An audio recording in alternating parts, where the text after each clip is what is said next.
Et bonjour Elettra. Bonjour Samia. Alors, la 175e cette fois-ci. Euh, donc, toujours pareil, un protocole fixe avec des questions fixes et bien définies. Et puis ensuite, une deuxième partie pour l'exploration libre. Bien, ok, Prête? prête. Oui, tu Ok. m'entends bien? Ouais, je t'entends bien.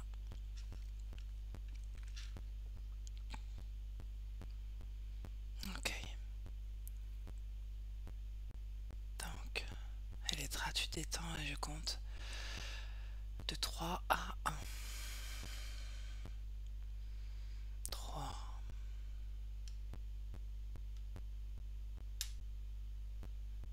2.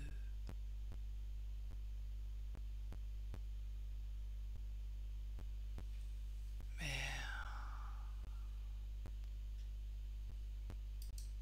bien. Letra, c'est la première question, donc je vais compter de 1 à 3, et à mon 3, observe d'un point de vue métaphysique quels facteurs ou conditions déterminent le choix de l'identité sexuelle d'un être humain comme appartenant au sexe masculin ou féminin. 1, 2, 3.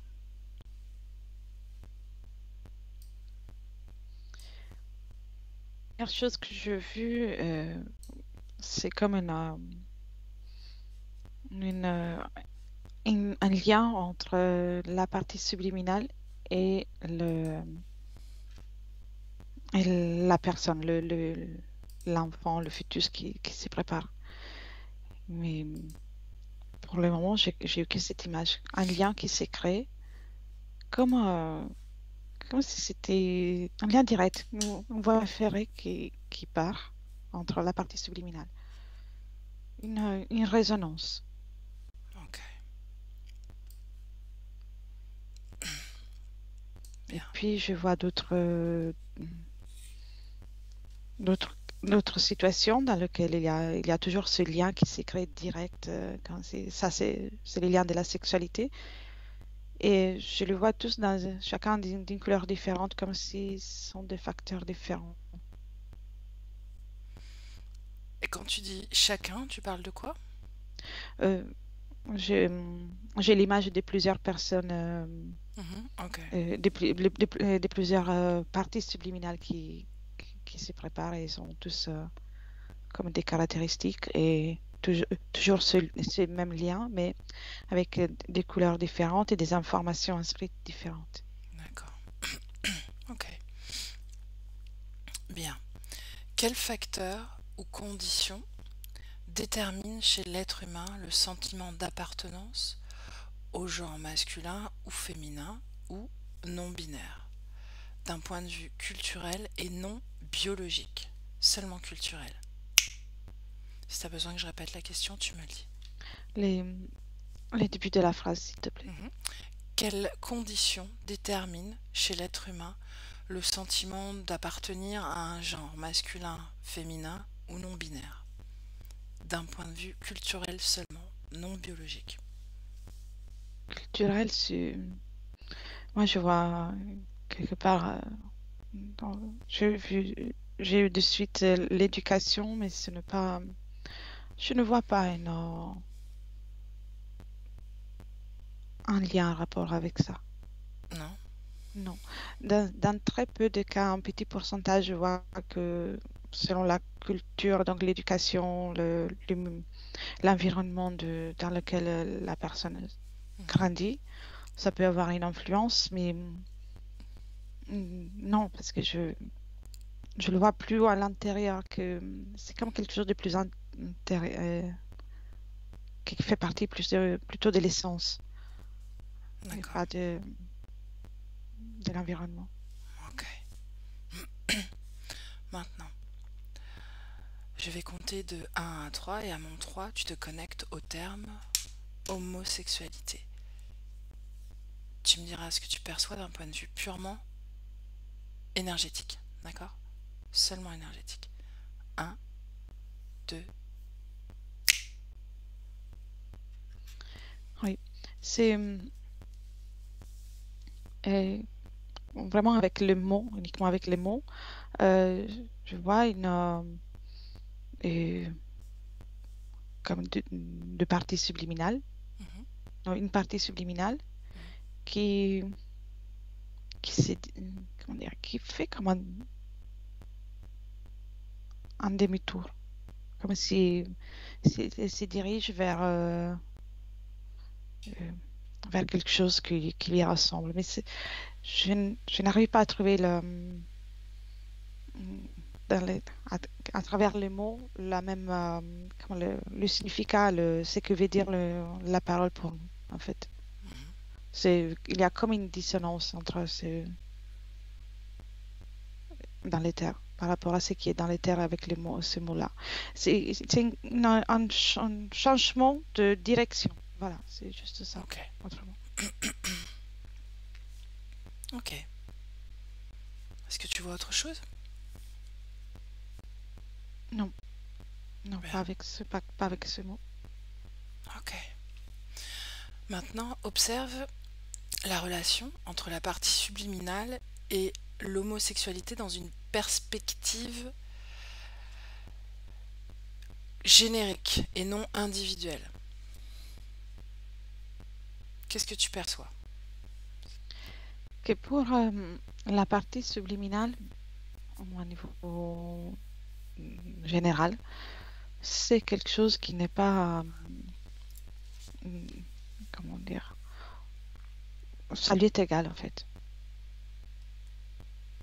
Je ne vois pas une différence, entre, de façon générale, je vois qu'il y a comme que cette définition est plutôt ressentie dans le monde physique Mhm, et beaucoup moins dans le monde métaphysique. Au ok. moins, oui. Une fois qu'on s'éloigne de l'énergie du corps, euh, c'est pas si important que ça, en fait. Que comme on peut le voir ici sur Terre. Mhm. Est-ce qu'il y a une... Non, bon, je poserai la question après, excuse-moi. Regarde l'homosexualité à travers l'histoire de notre planète et dis-moi quelle information tu perçois. À mon 3. 1, 2, 3. Je la vois présente tout au long de la ligne temporelle de l'histoire de la planète. Je la vois toujours. Il y a un mouvement ondulatoire concernant la réaction que les gens, le monde a pu avoir envers ça, mais elle est présente toujours, comme quelque chose de totalement naturel, comme quelque chose qui n'est pas une nouveauté. Ça fait partie de l'humanité. Ok. Autre chose? Et le mouvement de comment elle a été perçue par le monde, au moins, euh, le- je vois un mouvement ondulatoire, mais il a changé de courbe dans les dernières 303 siècles. Mhm. C'est comme là, je vois la courbe qui devient plus accentuée. Quelle information tu détectes de cette accentuation? Comme et, et- et- ah non, je sais pas le mot qui me vient. Une exaltation Mhm, de la réaction euh, vis-à-vis de ça. Une exaltation. mhm. Mais de la réaction de tout le monde, pas Indistinctement. indistinct. Oui, Mhm. Une réaction positive, négative, les deux? les deux, oui, que ce Mhm. soit positif ou négatif, tout est plus Plus fort. fort, plus Oui, intense. Mhm. Ok. Et c'est depuis 300 ans, tu me dis, hein? C'est ça? oui. Les Il 300 y a eu, dernières années. Mhm. Oui, c'est là que la courbe est devenue particulière, même s'il il y a eu d'autres moments ainsi, mais il y a très très très très longtemps, et là, ça revient. Mhm. Et cette ondulation, elle représente simplement le point de vue de l'humanité sur l'homosexualité ou elle veut dire autre chose, l'ondulation? Et, le point de vue de l'humanité envers l'homosexualité, et D'accord. d'une façon générale. Mhm. Ok. Est-ce qu'il y a autre chose? J'ai oublié la question. Alors, re- La question ouais, de point de vue. regarde l'homosexualité à travers l'histoire de notre planète et dis-moi quelle information tu vois. C'est ça. Ah, non, c'est ça. Ok. Alors, prochaine question. Le terme homosexualité remonte à la seconde moitié du XIXe siècle. Observe d'un point de vue ésotérique le besoin de la société d'inventer ce terme pour définir l'orientation sexuelle d'une personne. Le besoin de la société. Oui, je vois, je vois de nouveau la courbe de tout à l'heure, Mhm, et je vois que c'est à cause de cette exaltation de perception de l'homosexualité mhm, qui a, qui a généré ce besoin de donner un nom, pour pointer plus facilement du doigt, pour créer ouais, mais pas un conflit, mais pour créer des différences, mhm. une dualité, pour créer encore plus de dualité. Ok, bien. Maintenant, compare l'homosexualité d'autrefois avec celle d'aujourd'hui par rapport au plan physique, c'est-à-dire en superposant le plan physique et métaphysique. D'accord? Je compte un, 2, 3. Oui, quand j'observe les temps vraiment anciens, il y a très très longtemps, et en fait, comment il était vécu à des bases, c'est la même chose qu'aujourd'hui. Mais comment il est perçu par les autres est différent. Et, ça a évolué dans le temps. Et ça génère aussi un changement à niveau subliminal euh, pour, euh, pour ceux qui peuvent vivre mal ou bien la situation, que ce soit en observation, que ceux qu'ils observent, ceux qui ils sont définis ainsi. Et donc, physiquement, c'est la même chose, mais le fait qu'il est perçu différemment, ça crée à niveau métaphysique aussi une sorte d'ébullition émotionnelle, d'émotions exacerbées encore une fois. Mhm, Et c'est plutôt ça, ça qui génère la différence. mhm. Bien, alors tu vas prendre un moment justement où tu sens un pic quelque part d'intensité autour du concept ou de l'égrégore homosexualité. Prends un moment, choisis un de ces moments-là, un des moments les plus intenses que tu vois. Tu y es? Oui.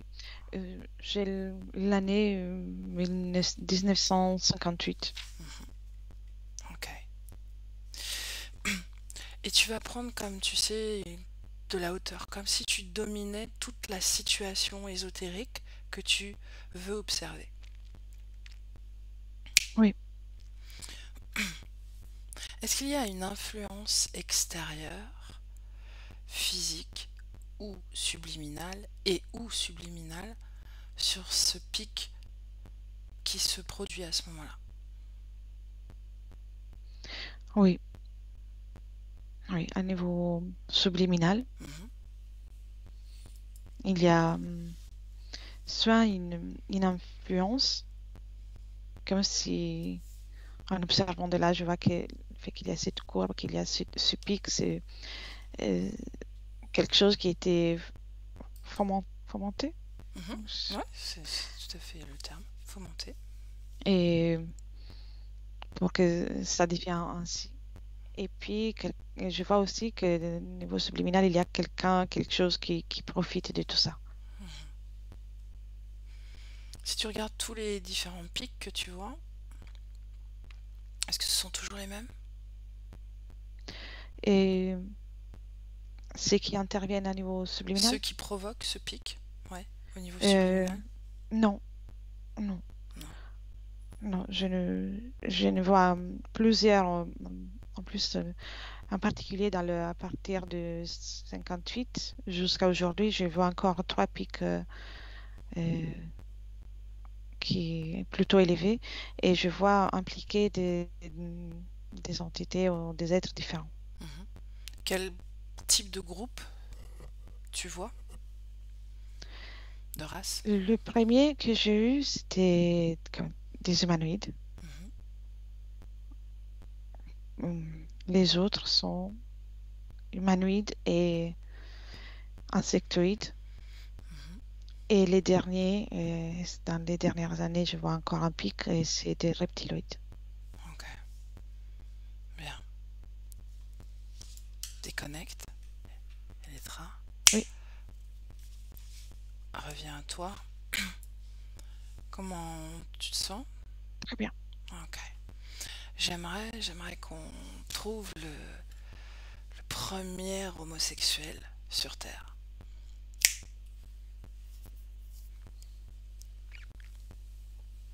Ouais, je suis dans un... Il y a très longtemps. Que- C'est pas comme les hommes de Cro-Magnon, parce qu'il y a la capacité de cultiver, il y a donc une sorte de première évolution qui arrive. Mhm. Mais c'est là que je vois que ça se manifeste, Mhm. même si je perçois que quelque chose était déjà présent avant, mais ça, là, c'est manifesté et vécu par la communauté. Est-ce que est-ce que c'est un homme? Est-ce que c'est une femme? C'est un homme, le premier que j'ai vu, mais dans le même lieu que j'observe, il y a déjà les femmes qui sont homosexuelles. Mhm. Ok. Regarde sur un plan subliminal, seulement subliminal, Oui, cette même scène. oui. Je vois les femmes les premières que je vois sont les femmes. Mhm. Et c'est vraiment ce lien, je vois deux en particulier, c'est un lien de cœur, c'est de l'amour. On voit la partie subliminale qui vibre avec des fréquences d'amour. Mhm. Et il y a rien qui dérange, tout est un lien avec beaucoup d'équilibre et d'harmonie entre elles. Mhm. Est-ce qu'il y a une information de type homosexuel engrammée en lien avec l'homosexualité, pas de type en lien avec l'homosexualité engrammée dans le corps énergétique? Pour ce cas-là, non, je ne vois pas quelque chose qui est mis. C'est plutôt une préférence. C'est vraiment une préférence à niveau physique. Mais Au il y a, niveau physique? oui, Mhm. une préférence, juste la préférence comme ça. Donc, pour ce cas-là, non, je ne vois pas. Donc dans ce cas-là, c'est seulement le corps physique qui manifeste sa préférence. Oui, Et de façon subliminale, ces deux consciences, est-ce qu'elles ont justement la conscience, d'une certaine façon, de d'être attirées par le même corps physique? oui, Mhm. oui, elles sont conscientes. Je vois l'échange même. Et elles sont plutôt intéressées par le fait de pouvoir vivre l'expérience euh, parce que ça leur convient. Ils sont Mhm. vraiment intéressés par ça. Mais il n'y a pas quelque chose d'engrammé. C'est Non. comme Ok. un choix. Non, ouais. Et Qu'est-ce qui motive les parties subliminales? Est-ce que c'est parce qu'elles répondent quelque part à la création de leur corps physique, alors à cet élan un peu, comment dire, biologique, ou est-ce que il y a une attraction, une reconnaissance de ces deux consciences entre elles? Mm.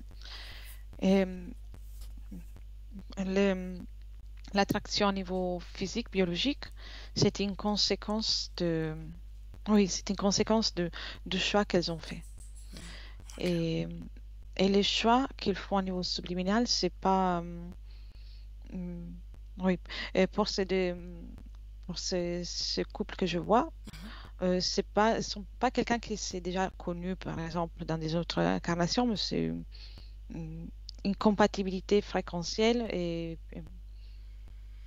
c'est, elles vont vraiment, d'accord, il y a une harmonie, une Mhm. symbiose entre elles, mais il y a d'autres, je vois plusieurs cas différents, différents en fait. Ok, alors on va sur un autre cas. Mhm. Je vois que un autre cas dans lequel il y a un couple. Il s'agit de parties subliminales qui sont déjà connues avant. Et donc, leur volonté, c'est de rester ensemble. En tout cas, c'est ce qu'ils cherchent. Mhm. Peu importe les gens qui aura leur corps physique. Et Mhm. ils vont vivre ensemble plusieurs expériences. Et puis, ah oui, parfois, il y a le désir de la partie subliminale de vivre l'expérience de façon euh, voilà, l'espérance dans la vie homosexuelle Mhm. ou pas. Et qu'est-ce qui motive une partie subliminale de vivre cette expérience-là? Comprendre la, l'affection, le partage et v- vécu différemment à chaque fois, par exemple. Parce Mhm. que il n'y a pas, quand j'observe la partie subliminale, là, je suis sur une qui euh, a vraiment envie de ressentir ce partage, l'amour, d'être en harmonie avec quelqu'un. Et, et ça, c'est pour... euh, elle n'est pas préoccupée de la différence. C'est ça qu'elle veut. Elle veut avec la même polarité qu'elle, par exemple. Elle Pour elle, c'est recherche pas la une même différence. polarité? Oui, Mhm. pour elle, c'est pas une différence parce que à ce moment-là, elle choisit de vivre ça avec quelqu'un qui a sa propre polarité. Ok. Il C'est y a un vrai plusieurs. choix, c'est une expérience qu'elle veut vivre. Oui, Ok, bien. Reviens dans le présent, Elettra. oui, T'es connecté de cette scène. oui, Comment tu te sens? très bien. Ok. Bien, j'aimerais qu'on revienne, tu sais, sur ce moment quand je t'ai demandé de te connecter au mot homosexualité et que tu voyais comme la partie subliminale faire un changement de direction. Que c'était Oui, difficile pour toi de trouver les mots oui, à ce moment-là. Est-ce qu'on peut revenir sur ce mouvement que la partie subliminale fait? oui. Les moments où elle fait le choix dans le cas d'une partie subliminale libre, Mhm. et oui, c'est comme une symbolique que elle choisit de aimer quelqu'un qui a, comme je disais, sa propre polarité. Donc c'est là qu'elle fait le changement de direction pour ce qu'elle souhaite, qu'elle se programme pour les préférences qu'elle se programme d'avoir en- dans la vie. Mhm. Et donc elle change cette direction, Mhm. oui, direction. Tu me laisses parler à cette partie subliminale à ce moment-là? Oui, bien sûr. Ok. Alors laisse-moi, demande-lui comment je peux l'appeler. File pas, file pas. Philippa. Ok. Alors laisse-moi avec Philippa. Philippa, bonjour. Bonjour. Bien. Qu'est-ce que tu fais? Je me prépare Ouais. Pourquoi? pour vivre. Et qu'est-ce que tu t'apprêtes à vivre?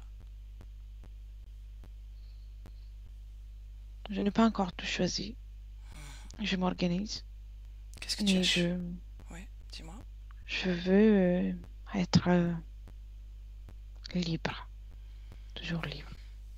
Tu l'es, libre? Je, oui, je veux me sentir libre aussi. Et c'est pour ça qu'il faut que je vérifie tout mon programme, parce que je sais que pour pouvoir manifester la liberté sur Terre, il faut bien vérifier. Et Et toi, qu'est-ce que tu fais? euh, moi, je fais une exploration sur la sexualité, notamment l'homosexualité. Est-ce que ça te parle, cette information? Oui, Ouais. oui. Mhm. Qu'est-ce que tu choisis, toi? Est-ce que tu vas être hétérosexuel, homosexuel ou autre chose? Donc c'est homosexuel. Je vais pas faire ça cette fois-ci. Ah oui. Et pourquoi? Je ne l'ai pas encore vécu. Et pourquoi est-ce que tu veux le vivre? Parce que pour ce que j'ai pu observer, et pour ce que je ressens à moi, c'est ça qui va me donner la liberté. Et pourquoi ça te donnera la liberté? Quand j'observe la vie de certaines femmes sur Terre que je peux admirer ou que j'ai pu admirer, Mhm. elles étaient homosexuelles, Oh. Et tu penses épanouies qu'elles et ont homosexuelles. puisé leur esprit de liberté à travers l'homosexualité? Non, je ne pense pas que ce soit uniquement ça qui va me permettre de vivre la liberté. Mais je pense que c'est un grand, il a une grande importance. Mhm. Regarde mieux. Regarde mieux. Mhm. Et dis-moi pourquoi. Pourquoi est-ce que tu penses que ça a de l'importance?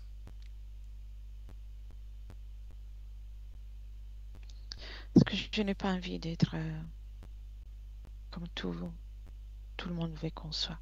Mhm. Donc c'est la différence qui t'intéresse? Pas pour être, oui, c'est la différence, mais pas d'un sens de provocatoire envers ce qui est Mhm. accepté là pour la plupart des êtres humains. Mhm. C'est pas dans ce sens, mais oui, c'est la différence. J'ai pas envie de la même chose. J'ai pas envie de ce que tout le monde veut qu'on soit. Mhm. Et donc, je veux affirmer ma liberté déjà avec ça. D'accord. Qu'est-ce que ça? Comment c'est représenté cette polarité que tu mets en place pour ta future incarnation d'un point de vue énergétique? En réalité, c'est plutôt comme une volonté que j'ai pris. Mhm. Parce que énergétiquement, je ne, je ne vois pas différemment comment faire en fait. Je ne saurais pas comment faire. Je mets une volonté et mes fréquences commencent à envoyer l'information à tout le reste de mon être, Mhm. comme une information qui va du haut jusqu'au en bas. Comment est-ce que tu es sûr que ton corps physique va comprendre ta volonté, l'information que tu émets? Ça, je ne peux pas le garantir. Mhm. C'est pour ça que j'essaie de bien choisir autre chose pour faire en sorte qu'il y ait les moyens pour une compréhension. Ok. Est-ce que tu veux bien avancer dans le temps? Oui, Alors avance dans le temps à un moment où l'homosexualité, ta création, se manifeste d'abord énergétiquement et dans la matière.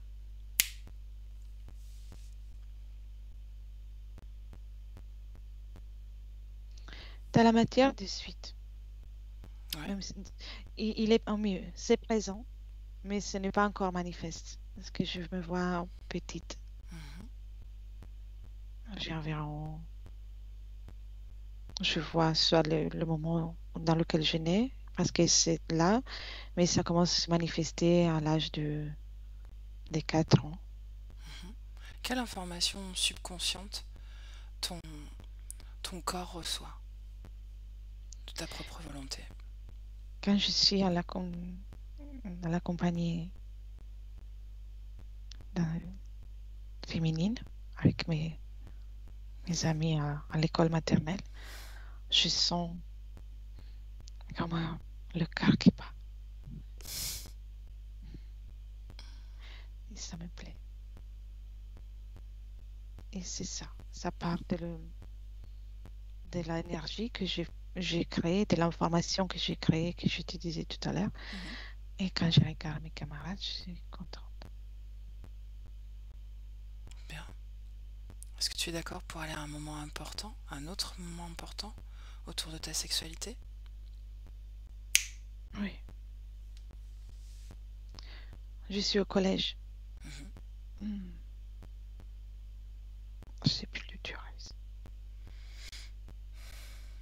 En quelle année sommes-nous?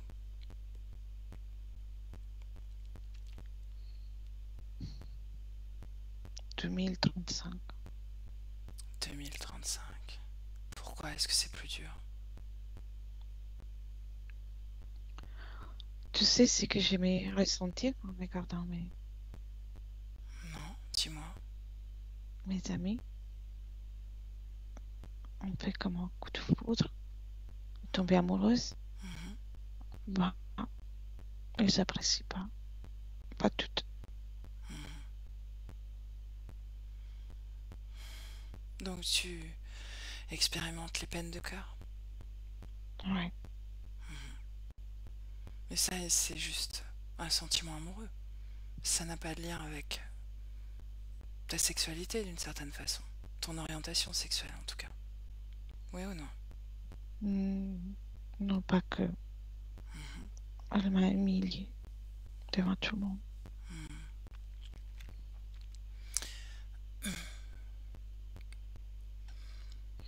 Qu'est-ce qui s'est passé énergétiquement, non pas sur l'humiliation, mais sur la manifestation de ton désir pour le même sexe, d'un point de vue énergétique seulement? Que je me sens comme quand je suis en présence d'une fille, il y a tout, mais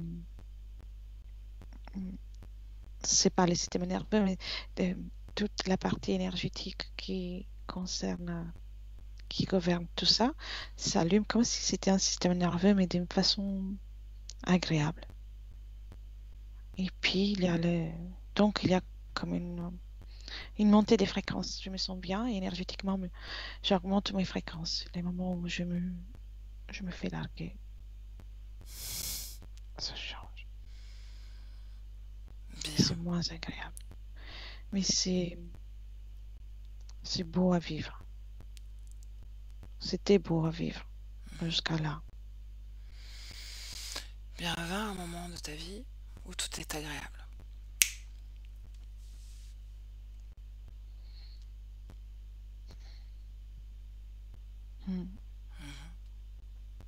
Est-ce que tu es libre? Tu Oui. l'es pas? Cette peine de cœur que tu m'as racontée, est-ce qu'elle vibre encore en toi?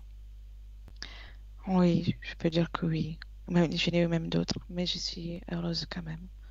Ok. J'ai trouvé ma place. Ok. Bien. Je te remercie pour cet échange d'informations, Philippa, et je te souhaite de belles créations. Elettra déconnecte. Oui. Déconnecte. Ok. Comment Oui. est-ce que tu te sens? Très bien. Bon.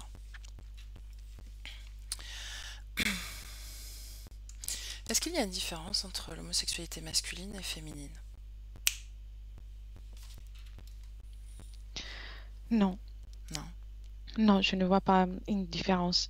La seule différence que j'observe, c'est dans le cas dans lequel une partie subliminale est libre ou pas. Alors, à ce niveau-là, après, je constate beaucoup de différences. Mais chez des parties subliminales qui sont libres, c'est ça. Mhm. Et quand elles sont pas libres, alors qu'est-ce qui se passe? Parce que il y a quand même une grande partie de l'humanité qui est quelque part sous contrôle, n'est-ce pas? Oui. Mhm. Donc qu'est-ce que ça fait? Que déjà le choix de la polarité, d'avoir des préférences sexuelles ne pas, hum, c'est parfois est imposé. Dans un, dans un petit pourcentage des cas, c'est imposé. Mhm. Autrement, c'est ce qui est imposé, c'est la façon de vivre ça. Mhm.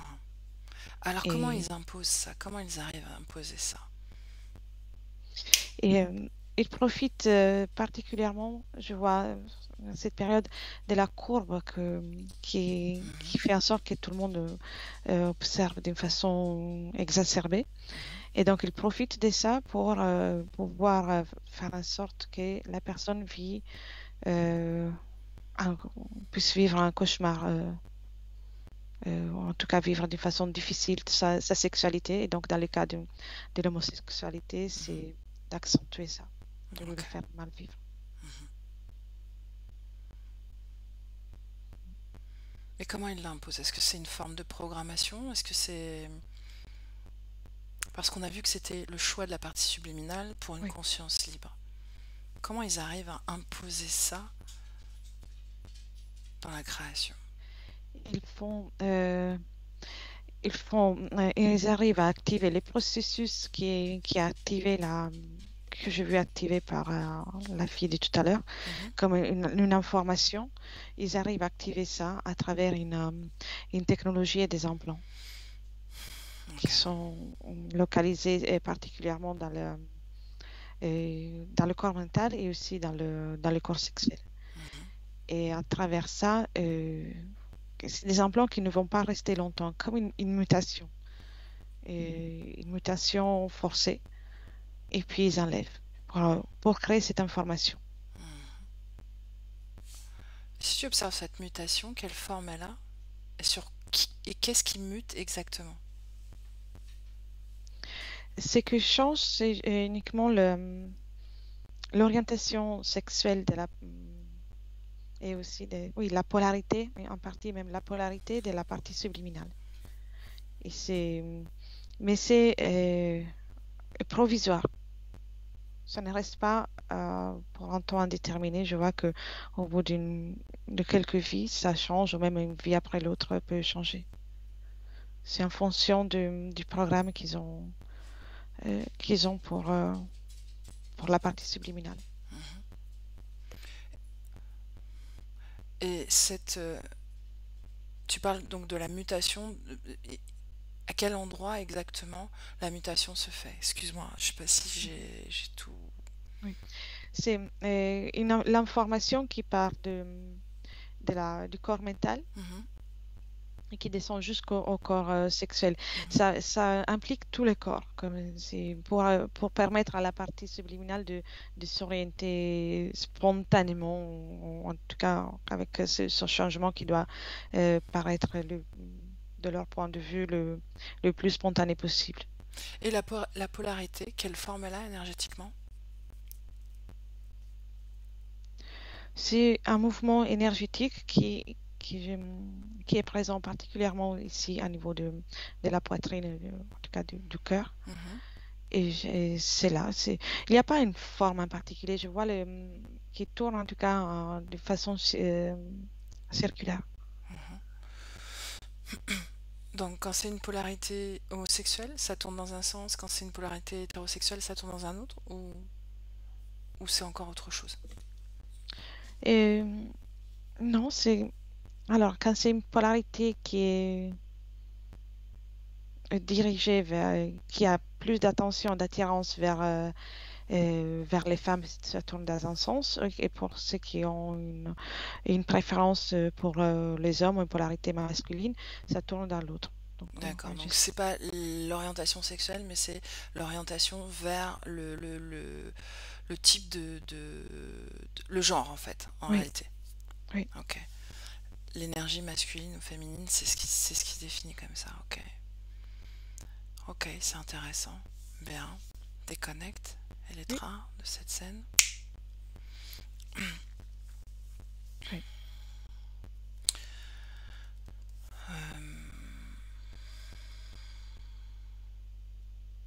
Une chose encore. Les personnes qui sont non binaires, comment est-ce que tu vois la manifestation d'une non-binarité, donc quelque part une non-polarité, dans l'éther? En fait, je vois comme les deux polarités ensemble, Mhm. tu sais, et qui tournent ensemble et chacune dans son propre sens. Donc les autres n'ont qu'une seule polarité qui tourne, Oui, oui. et quand c'est non-binaire, est-ce que c'est une programmation, la non-binarité, ou pas? C'est quand j'observe d'une façon générale, je Mhm, vois que c'est une caractéristique comme les autres. mhm. Est-ce qu'elle est nouvelle, cette caractéristique, ou pas? Regarde.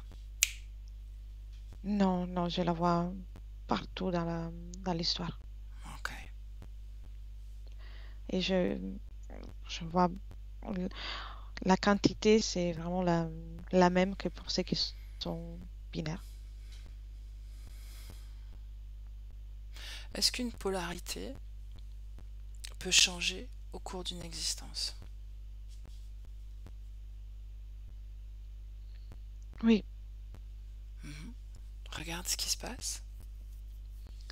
il y a, je vois un cas en particulier dans lequel le vécu de la personne fait en sorte que la polarité change, Mhm. même si reste toujours comme une possibilité que ça redevient comme avant, mais je vois ces changements. Et moi, plus rarement, je vois le choix de la partie subliminale qui programme ces changements de polarité. Mais je le vois aussi. Mhm. Et quand c'est la personne qui fait ce changement, donc quand tu dis personne, c'est le corps physique? Oui, oui, Mhm. les corps physiques qui a vécu quelque chose physique, au niveau physique de euh, déception, traumatisme, en Ah, tout ok. cas quelque chose qui fait en sorte qu'elle n'est plus en mesure d'avoir l'attirance vers un Mhm. ou l'autre genre. Ok, une fermeture et une bascule de polarité. Oui, Mhm. Est-ce qu'il y a un déconnecte Electra de cette scène? oui. Ok. Est-ce qu'il y a un égrégore homosexualité? Oui ou non? Elle est plutôt récente. Je la vois s'est formée autour de la Terre assez récemment, Mhm. dernières 3, 4 décennies. Mhm. Mais ça ne comprend pas toutes les personnes qui sont homosexuelles. Mhm. C'est une petite partie. Mhm. Alors, quel type de personne ça intéresse, cet égrégore? Et c'est surtout une égrégore. Ce que j'observe là, c'est une égrégore dans laquelle il y a beaucoup de euh, colère, comme colère et sentiment de rejet. Mhm. Et par rapport à comment certains ont pu vivre leur homosexualité dans leur parcours. Et ces sentiments, chaque fois qu'il y a quelqu'un qui vit ça d'une façon très dure et très compliquée, peut se rajouter à cet égrégore. Mais il y a des entités qui la gèrent. Dis-moi en plus. Et je vois euh, des entités, c'est comme non, c'est pas une arme, mais c'est plusieurs entités, comment dire, une équipe reptiloïde, pardon.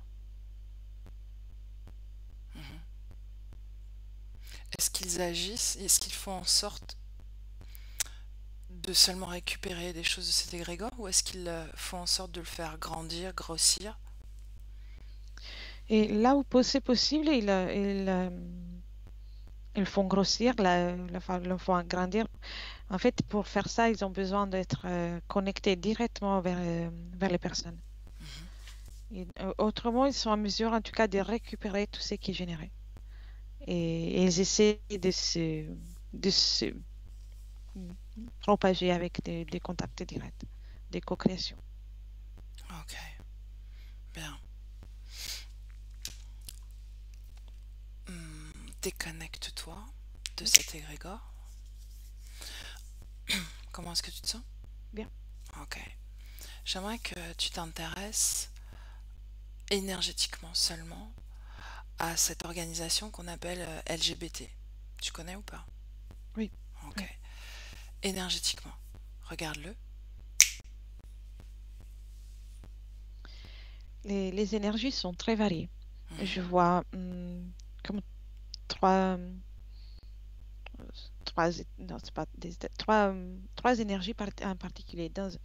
À un certain niveau, l'énergie est neutre. En tout cas, tout est quelque part équilibré et en harmonie.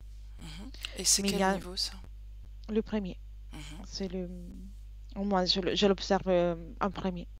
Et qu'est-ce qu'il représente ce premier niveau en réalité? Est-ce que c'est les premiers moments de sa création de ce mouvement ou est-ce que c'est autre chose encore?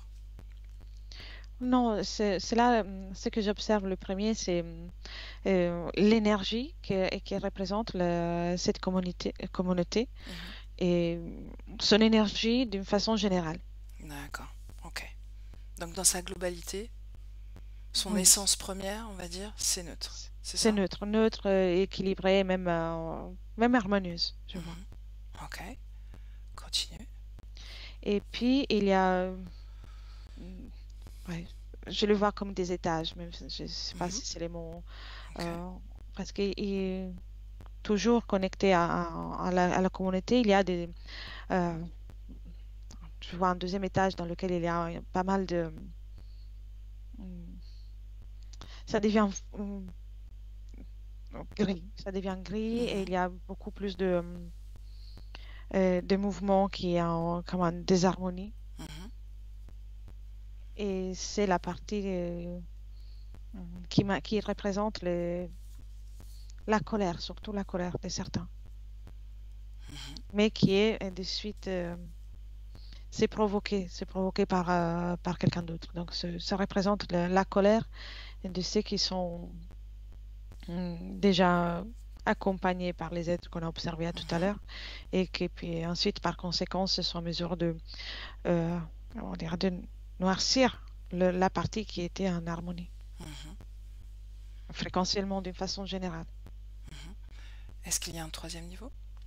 Oui. Et un troisième niveau dans lequel on ne peut pas percevoir l'énergie de tout le monde, c'est moins généralisé et c'est gouverné par l'équipe des reptiloïdes que je, Que que tu je vois? vu tout à l'heure. Oui. Mhm. En tout cas, une bonne partie est gouvernée par ça. Et, et là, ils fomentent la colère. Donc c'est important de nourrir ce mouvement dans la dualité, toujours. Oui, oui, au moins à ce niveau-là, oui, c'est comme oui, c'est c'est comme une guerre énergétique du point de vue de cette équipe qui gère. Donc, ils ont besoin qu'il y ait euh, c'est la colère qu'ils préfèrent, la colère. Alors que je ne l'ai pas vu du tout dans le premier niveau. Et justement, la cause ésotérique de cette neutralité que tu as perçue au premier niveau. C'est que de base, et ces niveaux, cette énergie globale que je vois, de base est neutre. C'est comme l'origine. Mhm. Est neutre, ou en tout cas, ce n'est pas quelque chose que je vois se former avec une dualité. Mhm. Juste un regroupement. Ce que j'observe, c'est d'abord un regroupement et puis le reste qui se forme. Mhm. Justement, c'est ce que tu es en train d'observer, le début de... D'accord. Oui, Ok.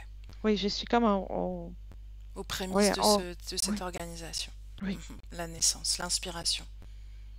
oui, mais je la vois d'un point de vue énergétique pour le moment. Ouais, ouais. Ok. Oui. Continue sur ce plan-là. Et c'est, je vois un regroupement et avec des volontés et j'observe plusieurs parties subliminales. Mhm. Ça grandit et quand ça prend une certaine ampleur, Mhm. c'est là qui se forment les autres. Mhm.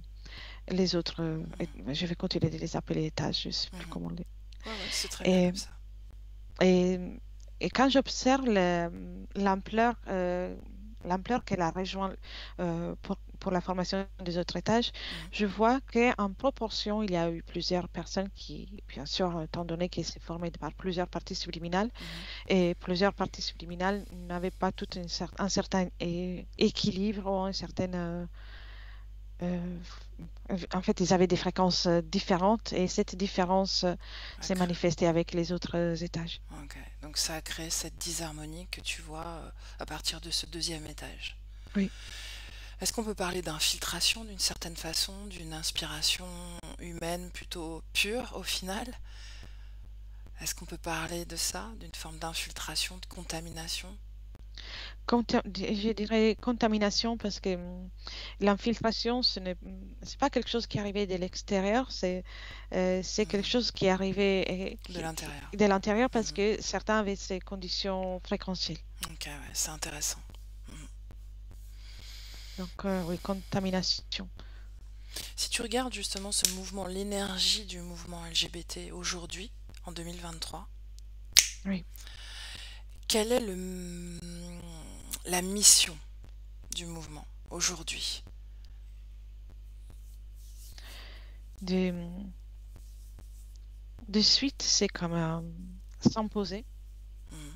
l'imposition.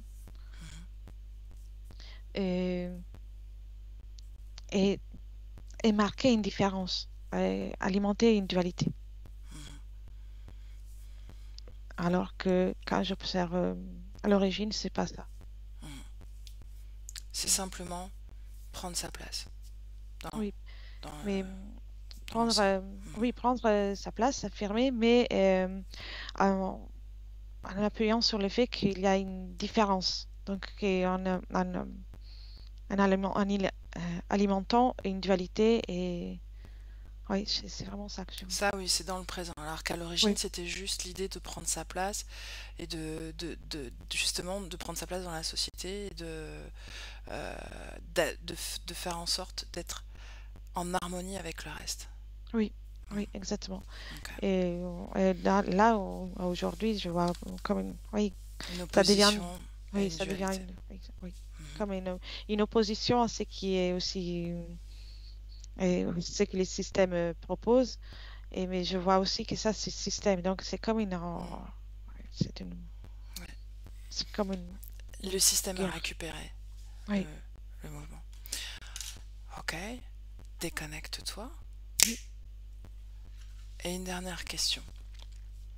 On a vu aujourd'hui dans nos sociétés occidentales que les systèmes d'éducation voulaient apporter de l'information autour de la sexualité, du droit d'être ceci ou cela en termes d'orientation ou de genre, d'orientation sexuelle ou de genre. Et cette information est promulguée, on va dire, cette éducation est promulguée à travers, pour des enfants très jeunes ou jeunes, voilà, pas forcément des enfants ados. Qu'est-ce que tu vois énergétiquement autour de cette volonté de vouloir éduquer les enfants très jeunes à cette possibilité de différence d'orientation sexuelle ou de genre? je vois que ça part d'une volonté de permettre à chaque enfant d'être, de se manifester aussi tel Mhm, qu'il est. mhm, Mais je vois de suite quelque chose qui commence à prendre ce choix et qui observe ce choix euh, pour éventuellement le contaminer encore une fois. Ces choix, ça a été fait. Mhm. Si Donc, tu regardes justement ce mouvement et cette influence, est-ce que ça peut être une influence? Je vais essayer d'être la plus objective possible, c'est-à-dire est-ce que c'est une influence ou est-ce que c'est une vraie information pour la globalité des personnes qui reçoivent l'information? Si tu prends de la hauteur sur ce phénomène. hmm.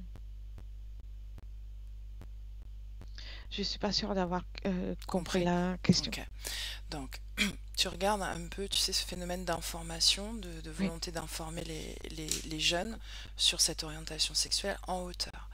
Et tu observes juste les fréquences, en fait, que ça dégage d'un point de vue général. oui, je vois que ça peut créer comme des inquiétudes chez les enfants. Mhm. Et une inquiétude qui naît du moment qu'ils se rendent compte que euh, pour les adultes, ça peut être un problème. Alors que pour l'enfant, il n'y a pas de problème en fait. L'enfant ne voit pas. Moi, je vois ça chez des petits. Mhm. Resserre un peu ton focus Oui. et va sur une personne qui t'attire le plus. Ton choix. Oui, je suis dans une école. Mhm. Il y a Continue. une maîtresse. Mhm.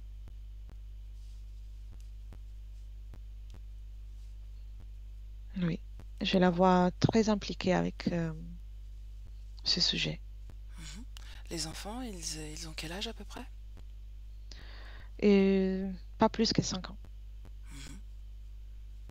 Je la vois très impliquée et très... oui, elle a envie de pouvoir partager ça et de pouvoir expliquer ça aux enfants. Mhm. Mais elle est tellement impliquée que elle est énervée. Et il y a beaucoup de colère. Mhm. Pourquoi? Comme si... oui, ah oui, elle est en colère parce que les autres, ses collègues ne sont pas d'accord. Ok. Bien, détache-toi de sa propre colère et Mhm. regarde juste le phénomène énergétique, l'échange entre elle et les enfants et l'information. Il accueille bien dans sa classe, les enfants de sa classe, et ils ont bien accueilli. Il y en a juste trois Mhm. qui se posent des questions.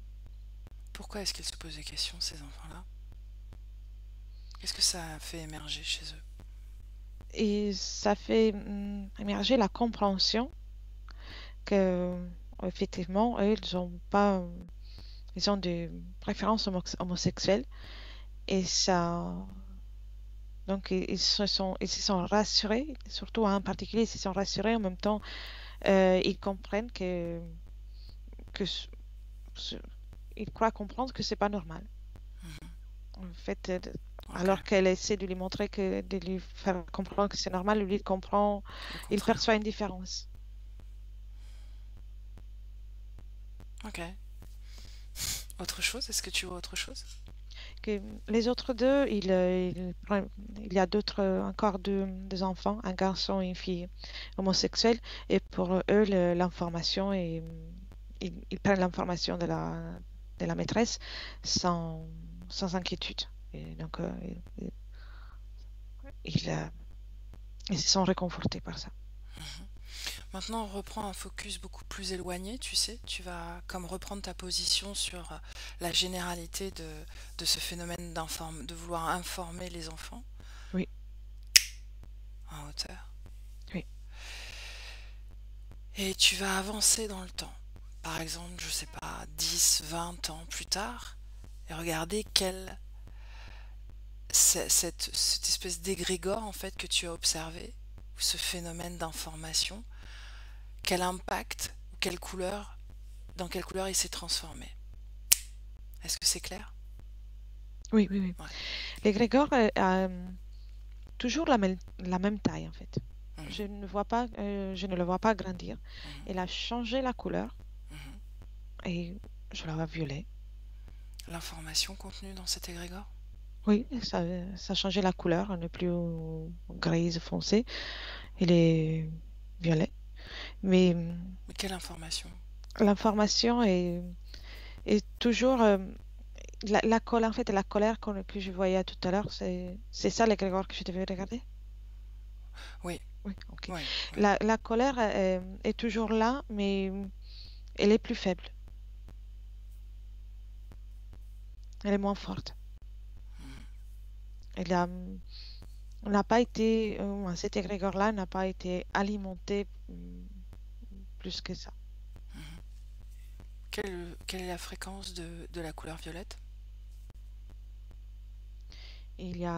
C'est un mélange entre colère et rejet, moi pour ce que j'observe, mais pas si fort que je sais que j'ai ressenti à tout à l'heure. Mhm. Quel impact, comment est-ce que les enfants se sont construits à travers les années avec l'information prodiguée dès leur plus jeune âge? Que, et beaucoup parmi eux, ils ont pu s'affirmer sans problème. Ils ont pu vivre ce qu'ils sont sans avoir ce problème. Et les autres, ceux qui alimentent, qui vont faire alimenter l'égrégore L'égrégore? Mhm, et donc qui vivent ça d'une façon négative, compliquée, mhm. ont moins de difficultés que c'est du passé. Ok. Ils ont moins de difficultés à quoi? À s'accepter et Mhm, accepter que la société, qu'elle soit pour une raison ou pour l'autre, parfois peut le prendre en tant que cible de moquerie ou autre. mhm. Est-ce que dans certaines consciences, ça a fait émerger la possibilité.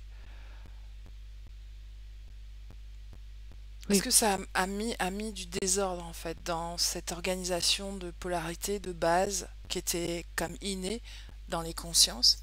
Est-ce que ça a créé un désordre quelconque ou une déstructuration quelconque?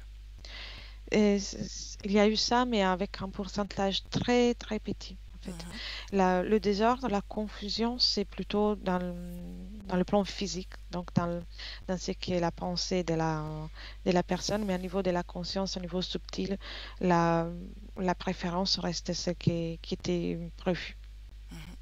Et quand tu regardes donc l'effet sur la partie physique, est-ce que ça impacte la partie subliminale? Regarde. Et les 10% de l'1% que je Mhm. veux, oui, oui, certains oui. Dans quelle mesure? Et dans le sens que la partie physique préfère changer dans un sens ou dans l'autre. Mhm. Et donc, dans cette petite partie, je vois la partie subliminale qui s'adapte. Ok, bien. Est-ce que tu veux échanger? Déconnecte-toi de cette scène. Oui, Tu y es? oui, oui. Bon, ok. Est-ce que tu veux dire quelque chose que l'on n'a pas exploré au sujet de ce thème? Transmettre une information? La chose que je continue d'observer, en fait, Mhm, c'est que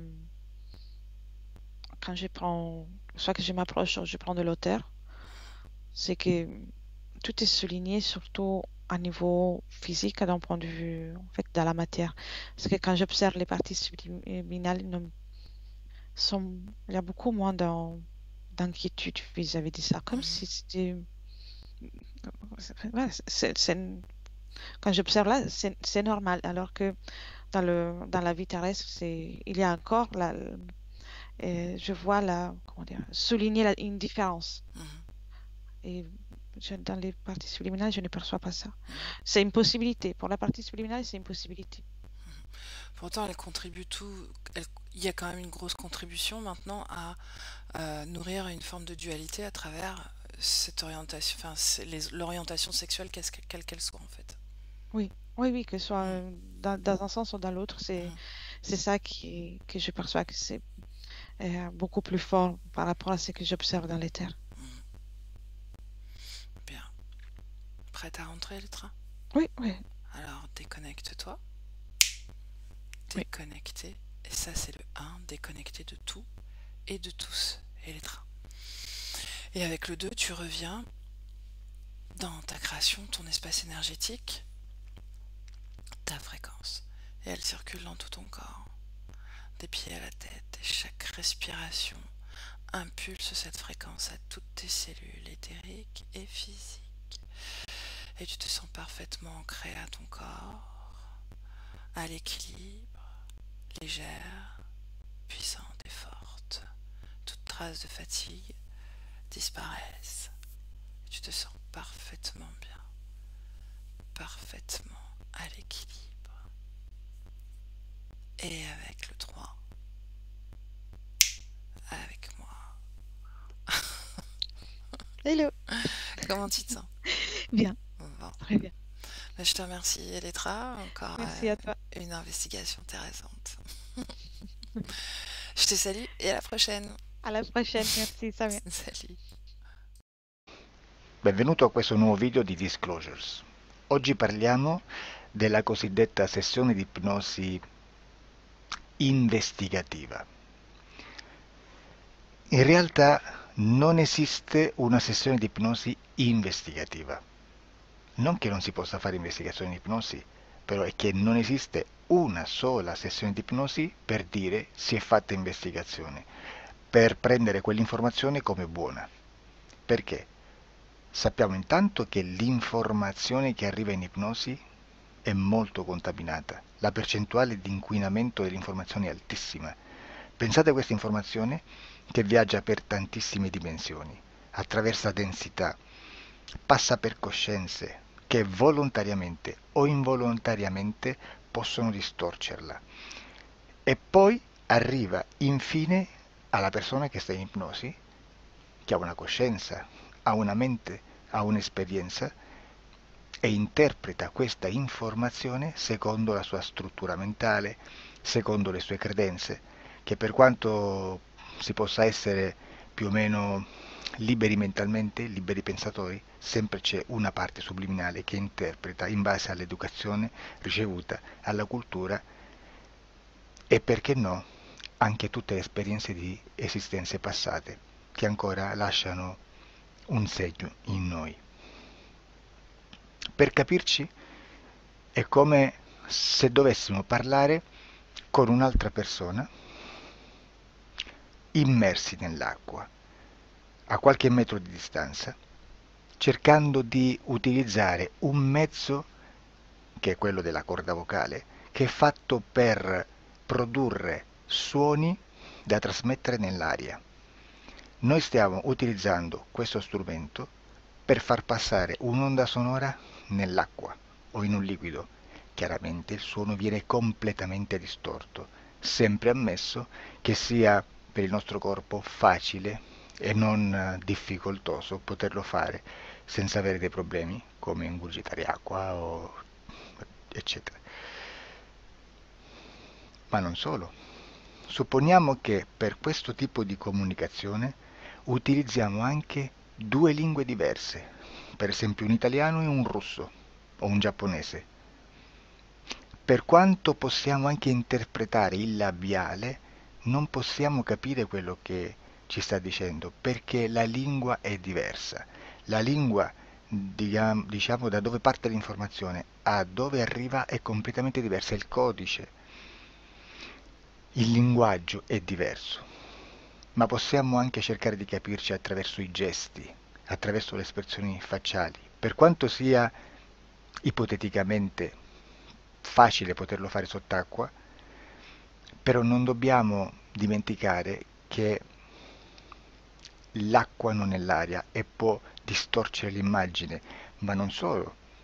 Dobbiamo anche pensare che l'altra persona, che parla un'altra lingua, che viene da un'altra cultura, potrebbe interpretare i segnali che noi interpretiamo come X in Y. Per noi un sì è abbassare la testa dall'alto verso il basso, per esempio, sì, e il no da sinistra verso destra? No. In alcuni paesi orientali, come le Filippine credo o qualcun altro, utilizzano esattamente gli stessi segni, ma al contrario. No. Sì. Immaginate due persone di queste due culture che stanno cercando di comunicare in maniera così difficoltosa e alla fine non gli rimane altro che interpretare il linguaggio corporale. Sì, che per l'altro invece no. Cosa voglio dire con questo esempio estremo? Che l'informazione da dove parte a dove arriva viene completamente deformata. Non sappiamo esattamente quale percentuale perché ogni situazione è a sé stante, però la percentuale di inquinamento, di distorsione, di contaminazione di questa informazione è assolutamente alto. Quindi fare una sessione investigativa, mettere una persona in ipnosi e chiedere di Tizio Caio Sempronio di una situazione o chiedere certi dati è assolutamente controproducente, è assolutamente inutile. Quindi vi chiederete cosa fate allora voi quando fate ipnosi, quando fate delle domande, quando cercate delle risposte e con queste informazioni che vi arrivano lavorate sulla situazione esoterica del cliente. Beh, non facciamo altro che recuperare questa informazione solamente per arrivare al problema del cliente e poi lavorarci.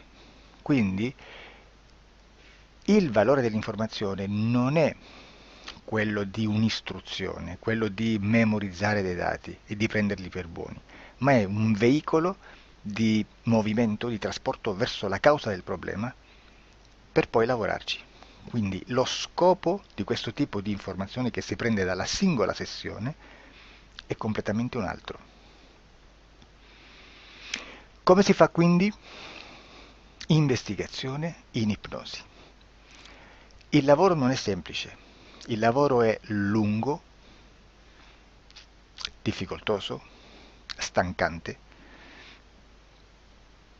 È necessario farlo anche in squadra perché bisogna moltiplicare il numero di sessioni da fare e una sola persona potrebbe farlo soltanto in un tempo estremamente largo. Noi abbiamo delle informazioni che prendiamo ormai per buone, ci lavoriamo, danno dei risultati e quindi per noi sono buone.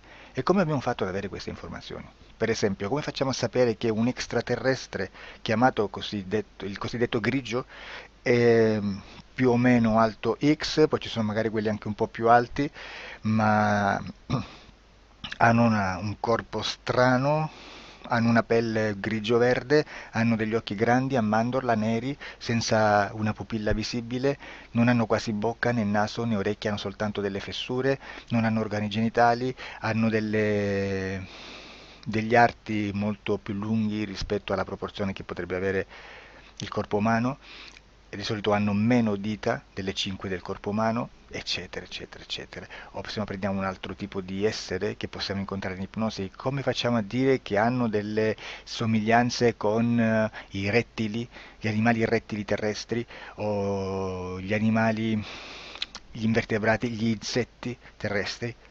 Perché? Perché siamo sicuri di questa informazione e ci lavoriamo e quando ci arriva la prendiamo già per buona, nonostante sia anch'essa contaminata. Perché queste informazioni sono arrivate da tantissime sessioni, fatte da tantissime persone, con tantissime altre persone sotto ipnosi e che nel contesto di tutto il lavoro gli uni non sapevano degli altri.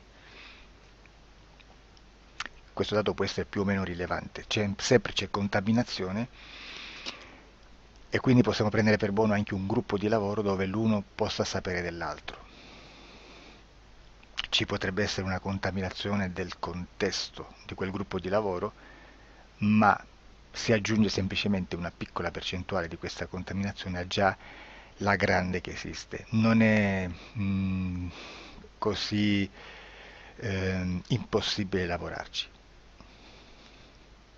Da tutte queste sessioni, da questo grande numero di sessioni, migliaia, diciamo migliaia, noi prendiamo solamente quell'informazione che è uguale a tutte, che è in comune a tutte, o a quasi, perché magari qualcuna ci potrebbe essere niente in comune per una fortissima contaminazione, perché no? Ma dobbiamo prendere una stragrande maggioranza, proporzionalmente abnorme rispetto a quello che potrebbe essere un minimo di scartabile, e lì possiamo prendere per buona questa informazione. Quindi se noi su 10.000 persone diverse, con operatori anche diversi, in cui in ogni sessione vediamo un essere che più o meno ha le stesse caratteristiche del grigio o dell'insettoide, a forma di mantide religiosa, o il rettile a forma di lucertola, per esempio, di serpente o di quello che sia, o se vediamo il pianeta Marte più o meno di colore rosso, o se vediamo dei sotterranei eterici, non fisici, nel sottosuolo terrestre, soprattutto sotto le grandi città, dove c'è concentrato molto potere, molta energia di questo tipo, e che più ne hai più ne metta. Se vediamo degli impianti che hanno certi tipi di funzioni, certi tipi di forme in certe parti del corpo, e questa informazione la ritroviamo tutta o quasi in tutte le sessioni fatte, eseguite, realizzate da tanti anni a questa parte, significa che quella è una informazione affidabile. E vi posso garantire che stiamo parlando di una percentuale bassissima.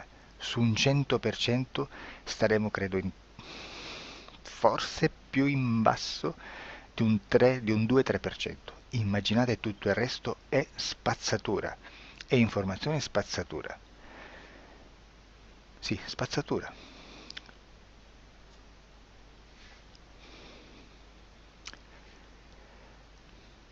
C'è anche un'altra cosa da dire. Supponiamo che un operatore faccia un'ipnosi e voglia andare a vedere cosa fa Tizio, cosa fa Caio, cosa fa Sempronio. Arrivano delle informazioni e si dice che Tizio è biondo, Caio è zoppo e Sempronio è uno sportivo. Intanto già abbiamo detto che una sessione soltanto non serve, d'accordo? Ma poi c'è da dire che una coscienza, un essere, in ambiente subliminale, la sua parte subliminale potrebbe non dare autorizzazione a questa fuoriuscita di informazioni. Mi potreste dire, e allora tu quando chiedi agli esseri cosa fanno, cosa non fanno? Beh, intanto la prendo sempre con le pinze, perché abbiamo sempre detto che tutto è molto contaminato e mi serve solo per dirigermi da una parte. Ma c'è anche da dire che se un essere interferisce con l'altro, ha aperto un canale di comunicazione a cui non può ovviare, a meno che non lo recida, non lo annulli. Quindi quando io faccio la domanda a un essere, se lo faccio attraverso l'interferito, mi arriva l'informazione per un canale aperto che sottostà alla volontà dell'interferito. Sulla volontà dell'interferito parleremo in un prossimo video disclosures. Però, se io voglio fare un'investigazione sopra Tizio, Caio e Sempronio, che non hanno nessun collegamento, nessuna interazione e nessuna interferenza con il soggetto con cui io sto realizzando l'ipnosi, non è detto che mi arrivi questa informazione. Assolutamente. Potrebbe esserci completamente un muro. Come potrebbe esserci informazioni, perché quell'altra parte potrebbe autorizzare comunque. Ma non è detto. E comunque quando ci arrivano informazioni, in una situazione di non interferenza o non interazione, non possiamo sapere esattamente se sono informazioni che ha autorizzato la parte subliminale dell'altra persona o dell'altro essere, o qualche altro essere, qualche altra entità furba approfitta della situazione, osserva quello che sta succedendo, si mette in mezzo, si fa passare per l'altro e dà informazioni ovviamente distorte, prima perché poi non è detto che debba conoscerle, e anche se fosse potrebbe manipolarle a sua volontà e a suo vantaggio. E quindi immaginate che situazione ridicola ci si viene a trovare, in quale situazione ridicola ci si viene a trovare in questi casi. Da qui si vede quando un operatore riesce a utilizzare l'informazione in ipnosi come per lavorare su un soggetto. Da qui l'osservatore attento delle sessioni di ipnosi riesce a capire se quell'ipnosi è un'ipnosi affidabile, un'ipnosi con un livello di informazione certa, con una alta percentuale di informazione certa. Non vi nascondo che in futuro potrei anche impostare un lavoro per decifrare che livello di certezza di informazione c'è in un'ipnosi, analizzandola e spiegando il perché, spiegando i meccanismi di analisi di un'informazione in ipnosi, che poi anche è molto istintivo.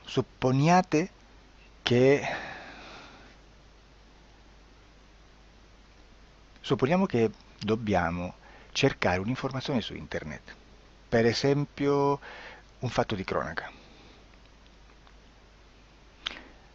Voi preferite mettervi su un sito ufficiale? A caso. L'ANSA in Italia, ADN Kronos, qualche telegiornale che per quanto possano manipolare l'informazione ad alti livelli, comunque possiamo dare affidabile la fonte dell'informazione che viene trasmessa. Non possono trasmettere una bufala sicuramente. Verrà sicuramente manipolata ad altri livelli. Ne parleremo in altri video, ma a livello base la fonte è certa. Sicuramente non andrete a cercare questa informazione sul primo sito, il primo blog che vi passa davanti e magari ha 4 followers.